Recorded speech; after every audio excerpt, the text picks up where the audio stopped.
Hi everyone. House Republicans flailed through a second day of multiple balloting Wednesday, unable to elect their leader Kevin McCarthy as House Speaker or come up with a new strategy to end the political chaos that has tarnished the start of their new majority. For a fourth, fifth and sixth time, Republicans tried to vote McCarthy into the top job as the House plunged deeper into disarray. But the votes were producing almost the same outcome, 20 conservative holdouts still refusing to support him and leaving him far short of the 218 typically needed to win the gavel. In fact, McCarthy saw his tally slip to 201 as one fellow Republican switched to vote simply present. Seeing no quick way out of the political standoff, Republicans voted abruptly late Wednesday to adjourn as they desperately searched for an endgame to the chaos of their own making. They were due back at 8 p.m. Well, it's Groundhog Day, said Republican Kat Cammack in nominating McCarthy on the sixth ballot.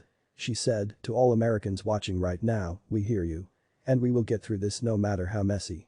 But the right-flank conservatives, led by the Freedom Caucus and aligned with Donald Trump, appeared emboldened by the standoff, though Trump publicly backed McCarthy. This is actually an invigorating day for America, said Republican Byron Donalds, who was nominated 3 times by his conservative colleagues as an alternative.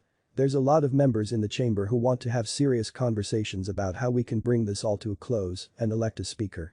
McCarthy, the California Republican, vowed to keep fighting despite the grueling spectacle, unlike any in modern times, that threw the new majority into tumult a day earlier. Animated private discussions broke out on the chamber floor between McCarthy supporters and detractors searching for an endgame. The House gavelled in at noon, but no other work could be done swearing in new members, forming committees, tackling legislation, investigating the Biden administration until the speaker was elected. I still have the most votes, McCarthy said at the start of the session. At the end of the day, we'll be able to get there. But the dynamic proved no different from day one as Democrats re-upped their leader, Representative Hakeem Jeffries, for Speaker, and Donalds offered his challenge to McCarthy in another history-making moment. Both Jeffries and Donalds are black. This country needs leadership, said Republican Chip Roy, the Texas Republican, noting the first time in history 2 black Americans were nominated for the high office, and lawmakers from both parties rose to applaud.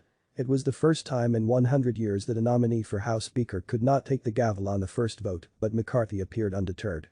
Instead, he vowed to fight to the finish. The disorganized start to the new Congress pointed to difficulties ahead with Republicans now in control of the House. President Joe Biden, departing the White House for a bipartisan event in Kentucky with Senate GOP leader Mitch McConnell, said the rest of the world is looking at the scene on the House floor. I just think it's really embarrassing it's taking so long, Biden said. I have no idea who will prevail. Tensions flared among the new House majority as their campaign promises stalled out. Not since 1923 has a speaker's election gone to multiple ballots, and the longest and most grueling fight for the gavel started in late 1855 and dragged out for 2 months, with 133 ballots, during debates over slavery in the run-up to the Civil War. A new generation of conservative Republicans, many aligned with Trump's Make America Great Again agenda, want to upend business as usual in Washington and were committed to stopping McCarthy's rise without concessions to their priorities. But even Trump's strongest supporters disagreed on this issue.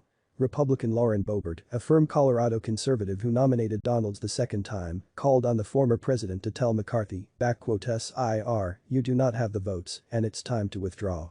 Earlier Wednesday, Trump had done the opposite, urging Republicans to vote for McCarthy. "Close the deal, take the victory," he wrote on his social media site, using all capital letters. Do not turn a great triumph into a giant and embarrassing defeat. As the spectacle of voting dragged on, McCarthy's backers implored the holdouts to fall in line for the California Republican.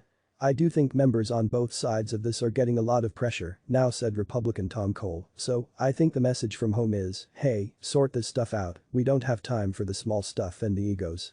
A standoff over McCarthy has been building since Republicans won the House majority in the midterm elections.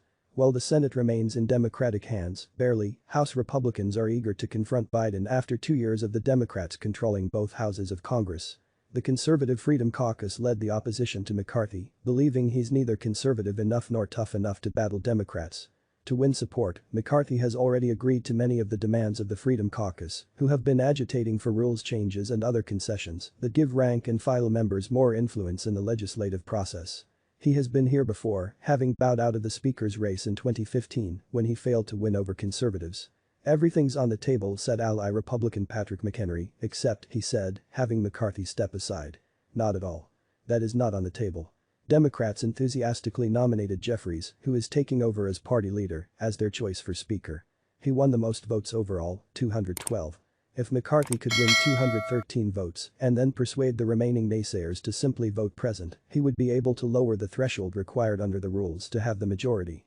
It's a strategy former House speakers, including outgoing Democratic Speaker Nancy Pelosi and Republican Speaker John Boehner, had used when they confronted opposition, winning the gavel with fewer than 218 votes.